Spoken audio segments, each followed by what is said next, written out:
Master-slave morality is a central theme of Friedrich Nietzsche's works, in particular the first essay of On the Genealogy of Morality. For Nietzsche, a particular morality is inseparable from the formation of a particular culture, meaning that a culture's language, codes and practices, narratives, and institutions are informed by the struggle between these two moral structures. Why do we say that helping other people is good? Why do we assume that egotistical actions are evil? After all, wouldn't acting egotistically be good for us? To explain his ideas, Nietzsche gives us a story. He describes an ancient society with two classes, the masters and the slaves. The masters are strong, creative, wealthy, and powerful. They can do whatever they like.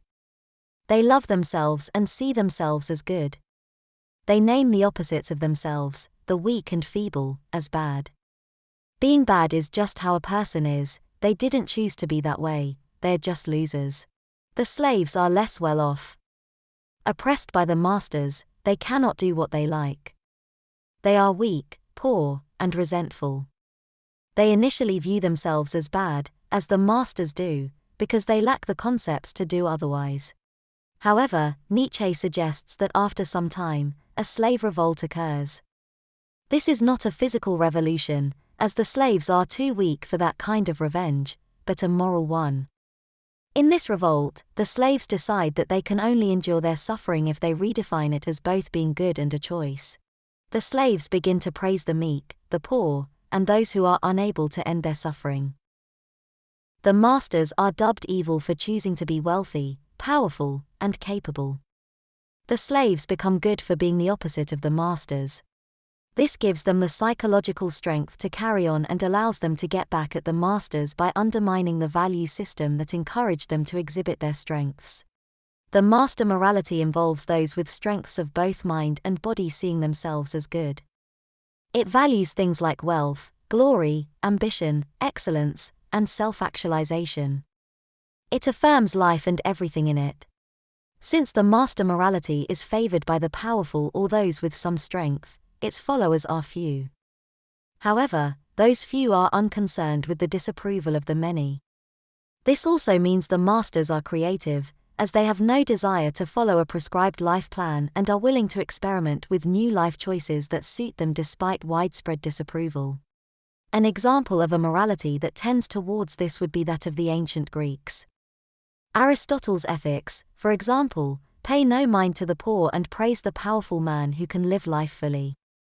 The Greek heroes are strong, glorious characters who make their will into reality no matter the cost.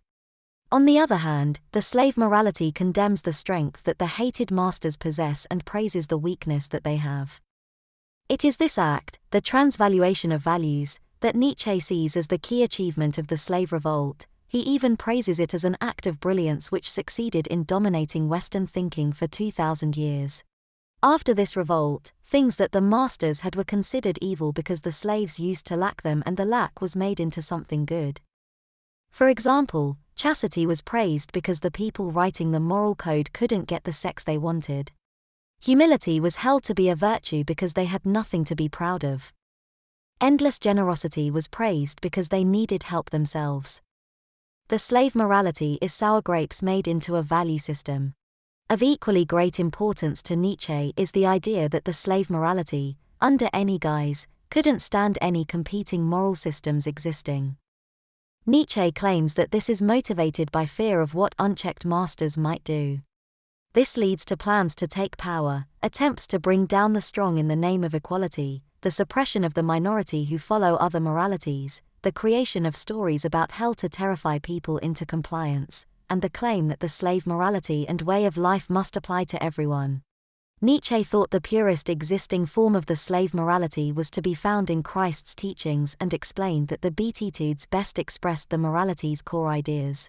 He also saw the slave morality manifest in Buddhism, democracy, socialism, and other mass movements that sought to make everyone equal and encourage dull lives. Since the slave morality is often life-denying, he saw them all as part of the gradual slide into the nihilism which he feared. While Nietzsche did write the Antichrist leaving no doubts about his distaste for the slave morality, His descent into insanity prevented him from completing his 4-part series about morality, which would have included more details on the master morality. It's probable that he would have critiqued it just as he critiqued the slave morality. He also praised the slave morality for helping to foster the internal life of man, as the master morality, for all that was right with it, required little reflection to create. Nietzsche's concern was that through tools like the fear of hell, authoritarian political power, and a mob mentality, people who could live their lives otherwise would be coerced into following a slave morality that they didn't need. He understood that some people needed the comfort of the slave morality. His real objection was to the idea that we all do. In any case, the Übermensch, Nietzsche's transhuman ideal, would be beyond good and evil and not fully committed to either one of these moralities alone. What Nietzsche encourages to do is to be noble. While the masters are explained to be nobler than the slaves, a noble person could still choose to hold slavish values.